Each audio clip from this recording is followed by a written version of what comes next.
Look what she does in my little bit. All right, I'm going to say something. Some of y'all aren't going to like it, but that doesn't make it any less true. We talk a lot about men not stepping up, but let's be real. Some of us are choosing chaos over character. You had the man that had a stable job, showed up for you, emotionally intelligent, didn't play games, let you know that he loved you. But you ran off and chose the one with the six-pack abs and a chiseled jaw. Then 6 months later, you're on the internet and crying with the all-encompassing men ain't speech. And the one that you ignored, the one that you benched, yeah, he's still out there. He's just working on himself, doing his thing, healing, staying quiet. Now, by no means am I saying that women shouldn't have standards. We absolutely should. But that does not include toxic but tall, toxic but blue eyes, toxic but make six figures. Sound familiar? There are still good men out here, but you can't keep blaming them for the ones you are knowingly picking. At some point, ladies, we got to be honest about the men we are entertaining. Now, if this touched a nerve, good. I wanted it to, because this is where your healing's going to start. If you know somebody else who needs to hear this, go ahead and tag them. Have a day. Just so everyone's aware, I brought up the idea of putting his card on my Apple Wallet, so on the occasion that I want to get something that I can use his card, and this man literally just said no. He literally just said no to me putting... He literally just said no. No, he literally just said no. I am 41 years old, single, without kids, living in a van outside my mom's house. But I'm on the next chapter of my life. I'm currently building a tiny home next door, like literally next door to my mom. This is my tiny home I'm building, and it's literally next door to my mom's house. This is my mom. Mom, you happy that I'm moving next door? Yeah. If I have to go through one more talking stage, I'm gonna lose my mind. What's your favorite color? I don't know, Rob. The color of not getting spontaneously ghosted. What are your hobbies? Well, Brad, not being a part of your casual dating roster is at the top of the list. How many kids do you have? And how old are they? We are in our mid-40s to early 50s, Greg. Our kids are grown. They ain't looking for a new daddy. I am. Okay, so we all out here dating, and I was just thinking something. Tell me if this sounds like you. I want somebody, but just sometimes. I want to get married, but you stay at your house, and I stay at my house. And when you come over, or I go over there, and we kick it, we have a good time, and all that stuff. But then I go back to my house, or you go back to your house, and we married. Tell me if that sounds like you, because that would be perfect for me, because I don't really want you like that. I want you, but just sometimes. Older women, younger men. Go. What do we think? Well, I think it's completely appropriate, and I think that we should be able to date whoever we want. I am not talking about a 16-year-old with a 30-year-old. I'm talking about consenting adults with a 5, 10, 15-year age gap. Anywhere from 30 up, you know what you're doing, okay? So I think it's fine. I got a message the other day from a friend, actually more of an acquaintance, messaging me, asking me about the Tinder neighbour, okay? And he said, how old is he? I said, 49. He said, why are you bothering? You're 8 years older. I'm 6 years older, but sure. Okay, I'm 56. This guy turns 50, I don't know, in a month. I said, well, yeah, 6 years. And he said, but why? Why are you bothering? I get that you act young, but why are you bothering? He's just after like a thing. And I kind of thought, I don't act young. I have a young energy. I love life. I embrace things. I say yes to everything. I love adventure. I'm spontaneous. I'm not a 56-year-old old nana. Oh, even doing my washing. See? House proud as well. But I forgot what I was going to say. Anyway, I have a really good life. I love my life, and I don't need someone, but I want someone, okay? But I was really, really surprised. I'm like, come on. Like, are we still talking about young men, older women? Come on. And I have dated younger men, and they have wanted to have relationships with me, but I have had to let them go because I feel like you know, they're going to want to have children at some point. And obviously I'm past all that. I've got kids, I'm fine. And I love the energy of a younger man. I don't want to date a 60-year-old. I don't want to date an old man that, A, they're getting incompatible, and B, they just become kind of old ladies a little bit. You know, the old man, they lose their testosterone, they become more feminine. But I was really surprised that this guy really was thinking that older women can't date younger men. Like, can we stop the judging? Can we just do whatever the hell we want to do? I got to go and take my washing out. But you know what I'm saying? Like, I think that women are in their prime, in their 50s and mid-50s, and they need men in their mid-40s or early 50s to keep up. What do you think? No, we definitely do know what you're saying. I guess my response to that would be really a question. Do you think that maybe because you're older, there's some type of grooming going on where maybe he isn't aware of the type of games and things that women play? Do you think that maybe there's some sort of power element to your relationship, the dynamic, because you're older and you know more than him, and you know, you're just really insecure about dating men your age or older than you because you know those types of men will call you out on your nonsense? Do you think that might be it? Do you think that maybe the older men have so much and you're intimidated by that? Do you think that might be it? There's some questions I have. Get unready with me? Well, I explained to you that even at the age of 44, Disney is so far in like my subconscious that I can't get past it. I can't get past it. I blame Disney for why I'm single. So anyways, I went to a gala tonight, and during the fall I have to go to galas a lot because of work, and I'll save you all the boring stuff, but I swear to you, every time I go to a gala, while I'm in the shower, while I'm getting ready, while I'm doing all the things, I'm like, what if I go and I meet Prince Charming? What if I meet him there? What if this is the time? And so I put all the extra work into getting ready and looking gorgeous just in case I meet Prince Charming, because you know Cinderella. So then I started thinking on my way home, because spoiler alert, I did not meet any sort of charming anybody, right? Because everybody that shows up to galas shows up with their significant others. Men don't go to galas just to go to galas, just for the record. Anyways, listen. Cinderella could not happen in my life, and I don't know why I think it could. Because let's be honest, I have no reason to ever have a curfew. The only reason I would be rushing out of anywhere is if my children had an emergency. And if my children had an emergency, it is very doubtful that my 44-year-old knees would allow me to run in my heels, right? So I would probably have to take off my heels and I would be holding them. But let's pretend that I did. I was running in them. And let's pretend one of them fell off. Do you know how much my heels cost? I pay for everything on my own. I know the dollar amount of my heels. And at 44, I'm buying nice heels. I'm not leaving one back. I'm not leaving one back. And the truth is, let's say I dropped it and then some man started to approach the heel while I'm approaching. I'm yelling. I'm yelling for anybody, anywhere that is around, because this man and I are going after the same thing in the dark stairs of nowhere. That is a scary situation. I know to yell. I know not to go to a second location. There is no Cinderella life happening anywhere. And yet I still get all dressed up, and I still think every time I go to a gala, maybe it's the time I'm going to meet the love of my life. Maybe this is the time. And now I'm coming home alone where it's peaceful and I don't have to listen to anybody complain about me bidding on whatever I wanted to bid. And maybe this is the fairy tale I was supposed to learn. I would venture to say, as nice as you are, maybe at their age, they've heard all of the rambling and they just don't want to hear any more of it. Maybe. They don't want to hear about all these non-existent stories, these fantasies and fairy tales. They just want to have a nice steak dinner. Maybe watch a movie and go to bed. I don't want to hear all this nonsense. What are you on about? There's this one famous little TikTok thing where this woman is asking a young man to give up his seat, and he looks at her and he goes, "Are you pregnant or disabled?" "No." "Then stand." This is what you wanted 5 years ago. Men would have been flooding that screen going, "You're a douche, dude. Get up and give your seat to a lady."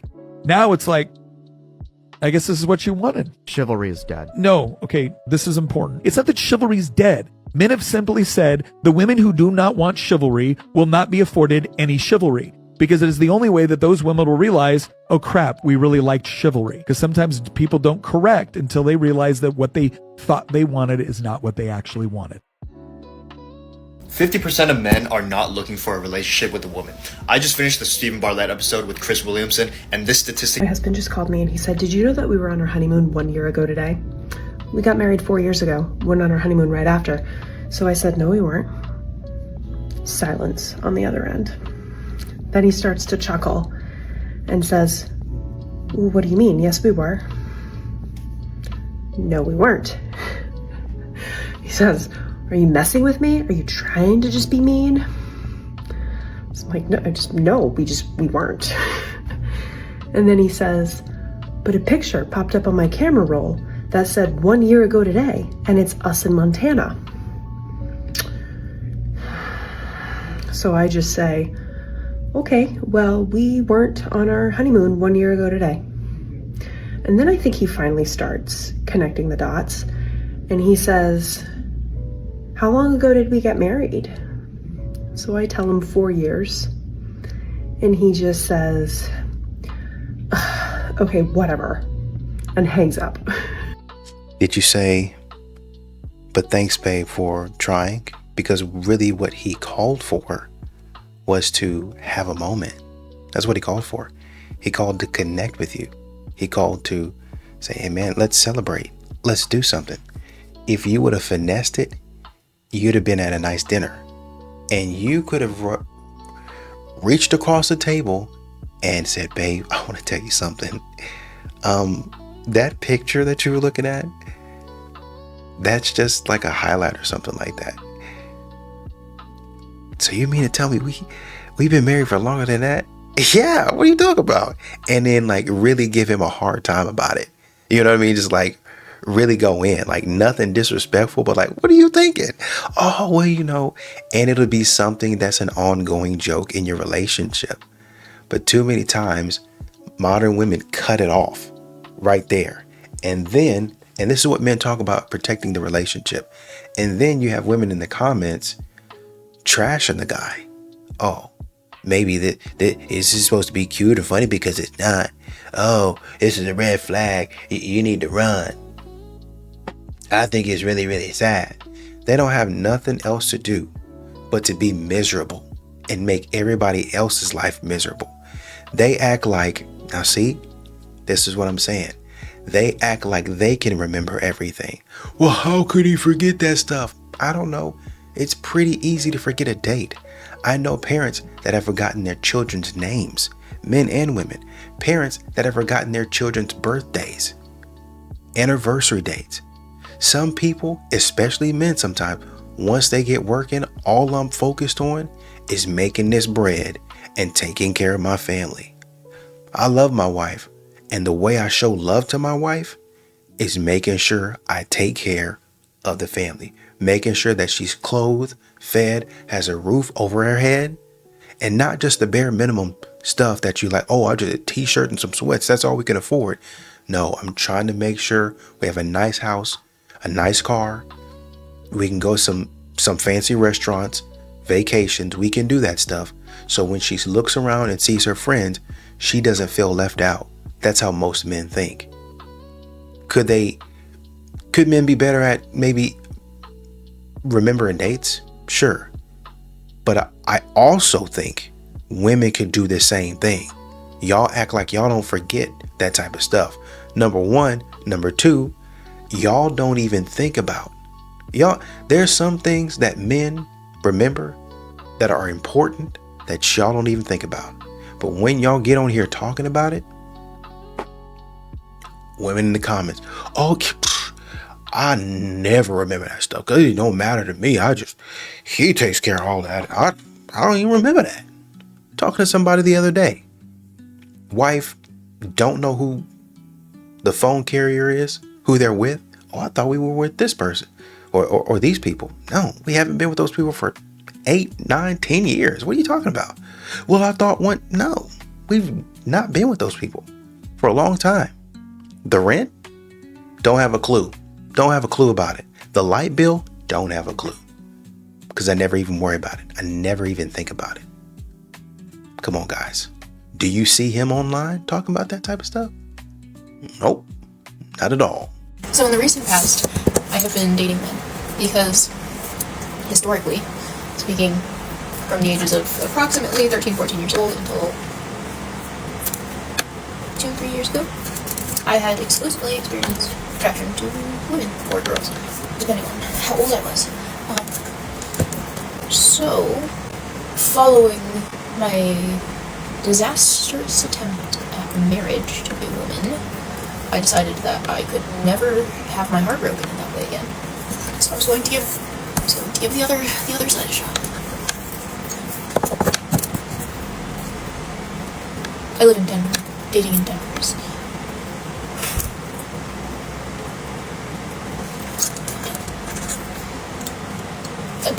I mean, just me and my cats in my little apartment.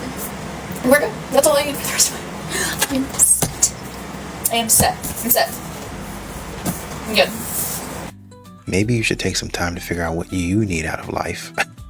Seriously. It's going to ruffle a lot of feathers, but it's for the greater good, so I don't really care. If you're a girly that is venting about your dating life on TikTok and sharing it as a diary series, you've got to stop, because you are scaring away potential very quality men for yourself. Some of the posts on the T app are so funny and honestly really concerning, because a woman will post a white man with face tattoos and grills and like 3 strands of hair on his head and caption it like, "Warning, this man is a narcissistic," and I'm like, girl, we didn't need the caption to know that. Like, that man literally looks like a demon who was reborn as Golem and crawled his way back to Earth from hell. And I cannot believe that women are actually something like that. Then you have like 15 other women commenting on it saying that they've been too. Like, the whole purpose of the app was to expose men, but this is also just exposing the really low standards some women have. Men knew that. Men told y'all that. Y'all said that men were jealous, insecure, but Chad and Tyrone are still out there cleaning up. So I got a question for y'all, and I need to know who's in the wrong. So yesterday I stopped at the gas station with my boyfriend in the car, and I needed to get gas. He offered to pay for my gas multiple times, and I said, no, I got it. Save your money for something else, something better, right? I get out the car, I pay for my gas. I put the thing in the gas thing to fill it up, and I'm like, why didn't you get out to fill it up? He said, because I offered to pay for your gas multiple times and you said no. If I would have paid for it, I would have pumped it. But since you wanted to pay for it, you got to pump it. Oh. So am I in the wrong? Let me know. What do you think? Seriously, what do you think the answer is? We don't have a male loneliness epidemic. We have a male apathy epidemic. I recently went on vacation with my family, and on this vacation, my sister and I went for a short hike, and on our way back, we were approached by 2 dogs, snarling, growling, barking, clearly aggressive. We start making noise, screaming, yelling, carrying on, trying to draw attention. While this is happening, I glance to my left, and I realize there's a man standing on his porch. So I start looking to this man, hoping that he might step in. Well, there you have it, folks. Finally, a real-life experiment that proves once and for all they definitely would not choose the bear. Let me ask you a question. So if this man would have stepped in, done everything that you asked him to do, would you have made a video and said, man, this guy really helped us out. We really appreciate that. That lets me know that there are still good men in the world. Or are you just on here to bash men? It's gonna ruffle some feathers, but the double standard that triggers me to my absolute core is that it's in men's nature. Men are gonna check girls out, men are gonna look at other girls, whether or not they're in a relationship. They can't help it, they're visual creatures. I could go on and on about this for hours. I have gotten in so many arguments about this statement. It triggers me more than anything in the entire world. Number 1, women are more sexually driven than men. Women are led by imagination.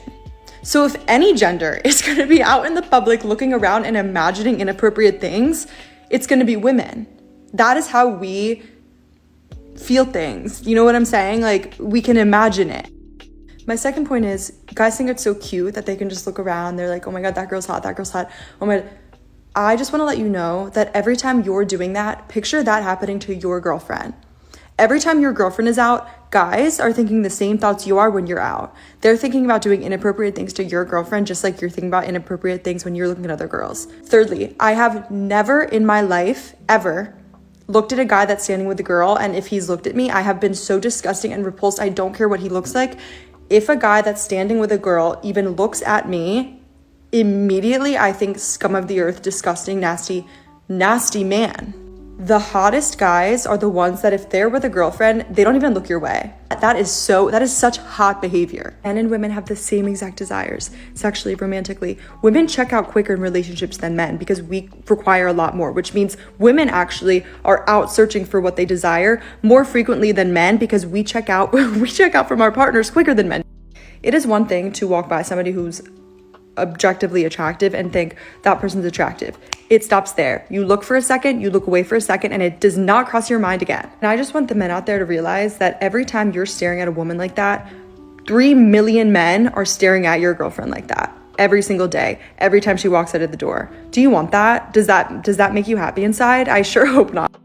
Well, I think you're looking at it from one side of the floor. You see, if you were to go to some sort of club or bar or something like that and accept a drink from a man, then that's the equivalent, in my mind, the way I think about it, of looking at somebody. Well, I didn't really even notice him. He just sent me a drink and I accepted it. Right. But in that type of setting, in that environment, if you accept it, then you are accepting or inviting a conversation. You're accepting the invite. Not necessarily in all situations, but for the vast majority. And the general idea is if I send you a drink, I'm probably interested in you, maybe 80-90% of the time, okay?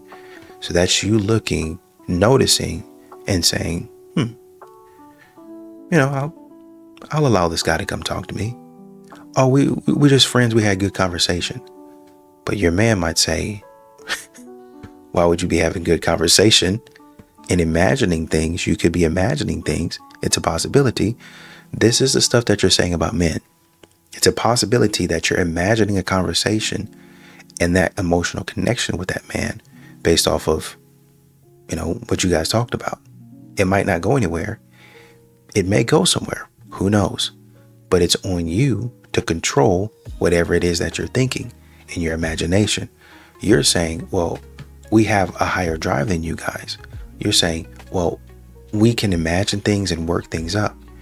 Y'all's imagination is not further than a man's. Like y'all try to make it seem like y'all's brain is greater than a man's. It's not. We're processing the same information, but we process it differently. We see it from different angles. So if a man sees a woman and he notices a woman, that doesn't necessarily mean he's entertaining it in his mind. It just registered to him. When he starts to think on her and really imagine her in different scenarios, that's when you have a problem. But for a man to just look at a woman, for him to notice that she's attractive, for him to notice that, man, she's really pretty. Wow. He could say, man, she's really, wow. Oh, she is really pretty. He might even look 2 or 3 times, right? Do you want him doing that? Probably not. But after that moment, he's like, she was cute. And that's the end of the day. That's the end of whatever it is. That's the end of the situation. Doesn't necessarily mean he's entertaining anything. Just like you would accept a drink from a man and just be sitting there talking to him and like, oh, okay. Well, you know what? I appreciate the drink. Have a good day. You don't necessarily have to entertain it. You may, but if your man says, why were you talking to him so long? I'm not interested in him. Stop being so insecure. That's what you would say. So this type of, well, the double standard and all this stuff, if I was me and if I was doing this, y'all try to make it seem like y'all are so far above men and y'all are so much more self-controlled. Y'all are so much more disciplined than men, and you're not. Hello. Are you famous? No. I've seen you on TV. Huh? I've seen you on TV, somewhere on social media. I'm not famous, I You're swear. famous. What's your Instagram? I'm not famous, I swear. There's I don't only- have an Instagram. There's only one way to find out. No, I don't have. I see your camera. Are you a photographer? Yeah, I do photos and stuff like that. Celebrities. I'm not a celebrity though. It's okay. What's your name? Layla. Layla, so how can I get to see you? What's your Instagram page? JACC JACC HALZ. HALZ. Yep. Okay, you're a good photographer. Yeah. Okay, That's what I'm telling you. So, Okay, cool. We should shoot. what do you do? Model. Do you want to shoot right now? No, I look crazy. I can make you look good. No, it's okay. I'll come back. I'm gonna come back this way. I gotta look at that. Okay, nice to meet you. All right.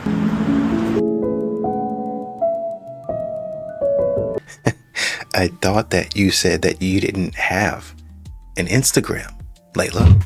Okay, I kind of have just some questions for like the men out there, male species, whatever you identify as. But it's just like really on my mind, and I just don't really understand why guys that have no money get mad and call girls gold diggers. It's never a guy that is rich that is calling a girl a gold digger, but it's always the ones that have no money that are calling women gold diggers. And I don't understand why you're so offended by a woman wanting a man that has money. I just don't get it. Why would I not want to be with a man who's hardworking and can provide for his future family, and that I know can provide for himself at the bare minimum?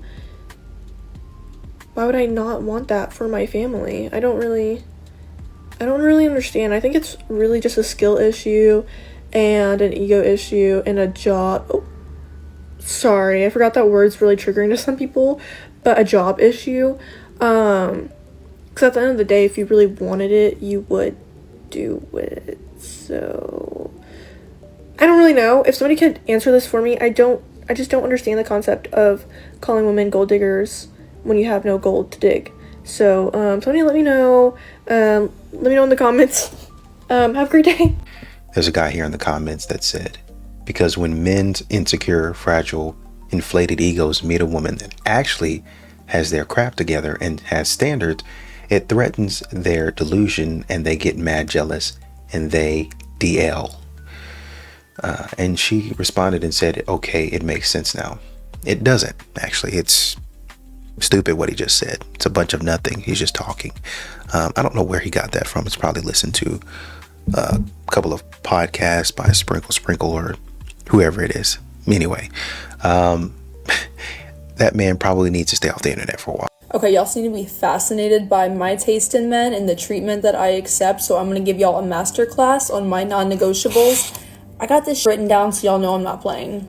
And before I get any more comments, all of this for a 4 out of 10, respectfully, you don't know what I bring to the table and you don't know what I got packing, so keep it moving. Okay, so absolute non-negotiables when it comes to men. Let me preface this by saying I do not go out scouting for men. I am more than content with myself and my independence, and I'm more than capable of taking care of myself. So I'm really not looking for a counterpart. The only way you're coming into my life is if you're an addition.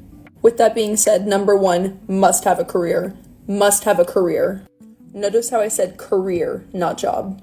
Look, I'm not hating on whatever kind of job it is that you have, but I'm looking for somebody with goals, with motives, somebody who has plans for their future. Room for growth, room for high income. I have a career, so I'm valid to say this. I also have a regular job, so I am valid to say this. You gotta have hopes and dreams and aspirations. You gotta want to make it big, because that's what I want for myself and that's what I'm gonna do for myself. So being with somebody that doesn't want that, that's not gonna work.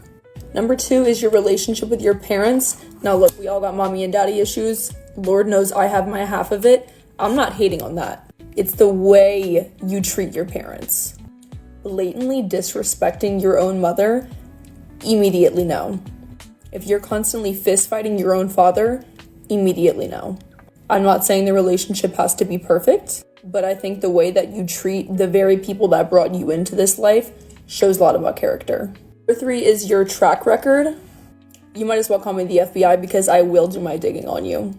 If you have cheated on a partner, you have any type of assault allegations, anything like that, Anything that I would not be proud to tell our future children that their father did, you're cut. Call it extreme, I don't really go. Number 4 is first date. I know there's a whole bunch of controversy around first dates and whether it should be fancy or low-key or he should pay, she should pay. I'm gonna put it simply, I'm not gonna be the one asking you on a first date. And I feel like if you're asking somebody else on a date, you should be the one to plan it, you should be the one to pay for it. Also, to put it simply, I'm a fancy girl, okay? I take myself on nice dates. I buy myself nice things. I just like nice things. It is what it is. Whether that's going to, a fancy restaurant or a fancy lounge to get drinks or a art museum, something like that. It says a lot. If your idea of a first date is come over and we can watch movies or let's go on a walk in the park. No. In the long run, there's nothing wrong with those things, but a first date, you are trying to impress this person. You are trying to show them this is why I should be in your life. I'm sorry, I'm a firm believer you should go above and beyond for the first date. Number 5, I am not doing any charity work. Once again, we all have our own issues. Lord knows I do too, okay? That's not the issue. How do you display that? How do you carry these issues? Are you frequently crashing out over a scenario that happened 5 years ago? Are you refusing to better yourself and seek help?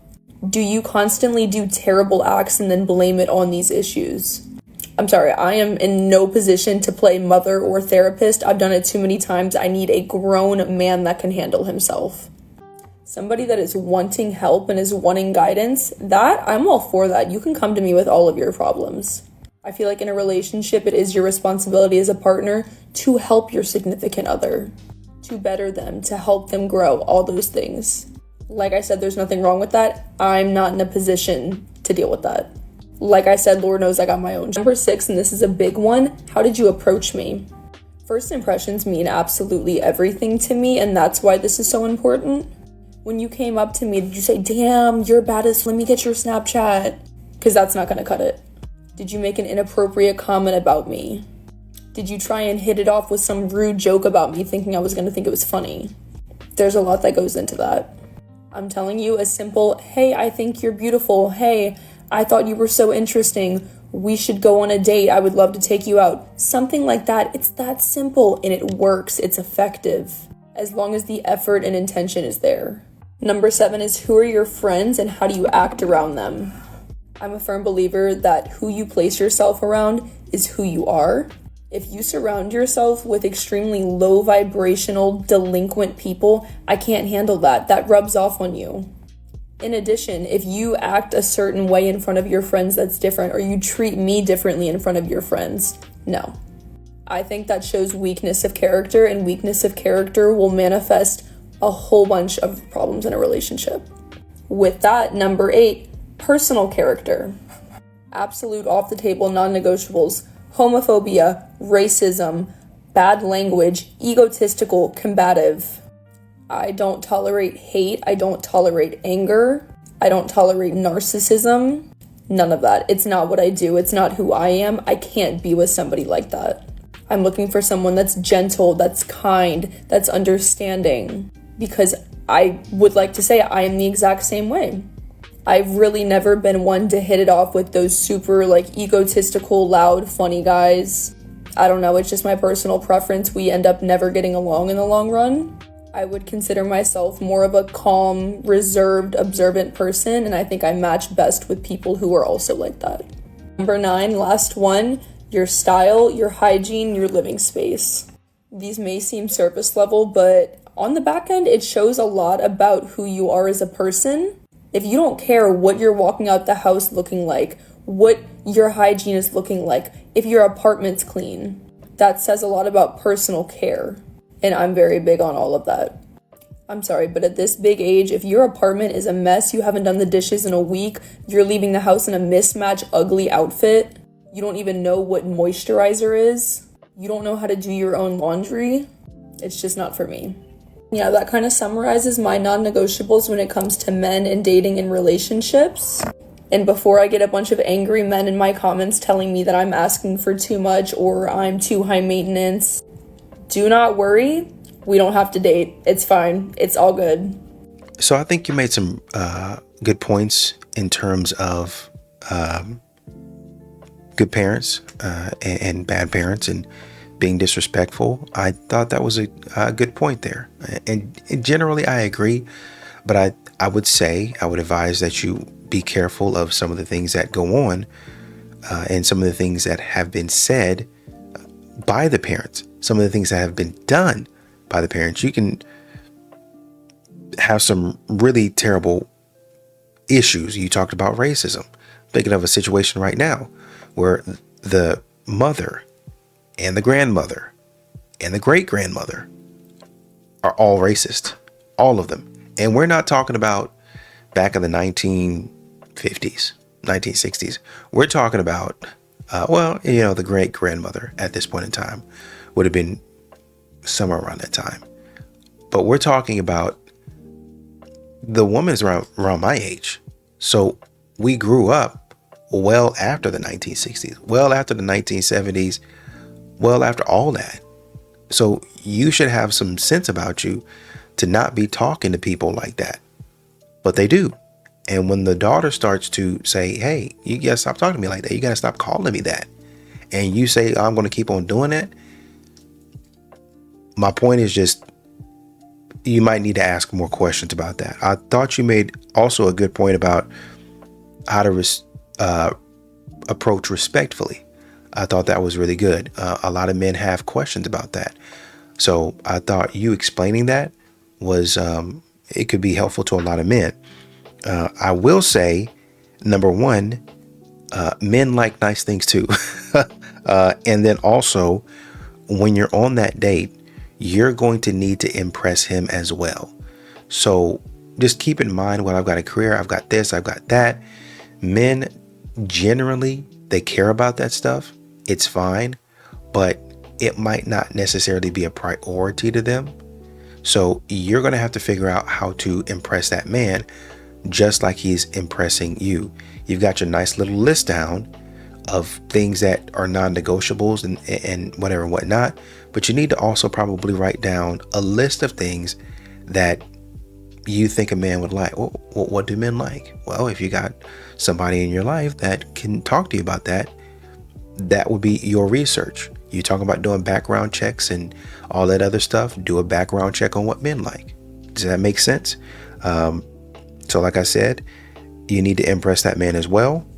And like I said, men like nice things too. So a part of that is, I don't mind doing this for you, or I don't mind looking this way, or being this sort of person in these sort of environments, because that's where you're going to be. The man that you're looking for, the reason I say he likes nice things too, because the man, I'm looking at your aesthetic, right? And I think you're probably super blunt. So you're probably going to say, well, this is the way that it is. This is how it is, yada, yada, yada. You're thinking that you want somebody like you, an alpha male, somebody that's like type A. He's just going to tell it like it is, but you're going to get your feelings hurt. So when you start missing a few too many days at the gym, or maybe something that happened, the man has a certain image to maintain. So when I say he likes nice things, those things that he's in contact with are going to need to be nice. They're going to need to stay nice, if you catch my drift. All right. So you're wanting a man like you because this is in your head. Oh, this is the perfect match. But you actually might need a man that's not as driven as you. You might need a man that's stable and kind of works in the background. A man that is a good leader, but he knows how to manage from the background. He's kind of like a back office support type of guy. He knows his numbers. He knows facts, figures. He knows how things work. And if you got a question, he doesn't say too much, but if you need him, you need to talk to him about anything, he'll sit there and have a conversation with you. And say, hey, babe, what do you think about that? Well, I think we need to go in this direction based on what you told me and based on my experience and all of the other things being put together. I think this is the way that we need to go. You probably need a man like that. Okay. And my last point, your statement about wanting a counterpart, wanting an addition and not a counterpart. I saw a woman in the comments that was impressed by that, talking about, I'm going to write that down. Well, you don't need to write it down, because a counterpart is actually it's an addition. That's what a counterpart is. A counterpart would be able to elevate you in various different areas of your life. They would be able to enhance you. And that would be what an addition is. You're like, well, I'm already everything that I need to be, or I'm working on it. I'm already whole. I'm strong. I'm independent. I'm this, I'm that. But yet simultaneously, you still have problems. So you're not whole. So you actually need that addition, also known as that counterpart, to come in and say, well, in my experience, you might try this to fix your situation. That's an enhancement to you. That's an addition to you, because it's not knowledge that you previously had access to. It's not something that you knew. So you do actually need a counterpart. You are actually looking for a counterpart. You're looking for somebody that's strong where you're weak. Well, I don't want to babysit nobody. And he don't want to babysit you. And y'all don't have to babysit each other. I know you're career driven. I know you're focused. I know you're trying to get somewhere. But y'all need to work on a team. Like I said, he's got some strengths and weaknesses, and you've got the same. You got your goals and the things that you want to do by 30 and all that other I won't even say nonsense, all that other stuff, which is fantastic. But the man is going to come in and he's going to give you the motivation, the emotional support, the mental. He's going to help you mentally. He's going to build you up mentally so that you can take on the world, so you can take on the day, right? So pretty good overall, I would say. I didn't hear a lot in there that was a huge red flag, but I'm just saying, slow down a little bit and start asking some questions.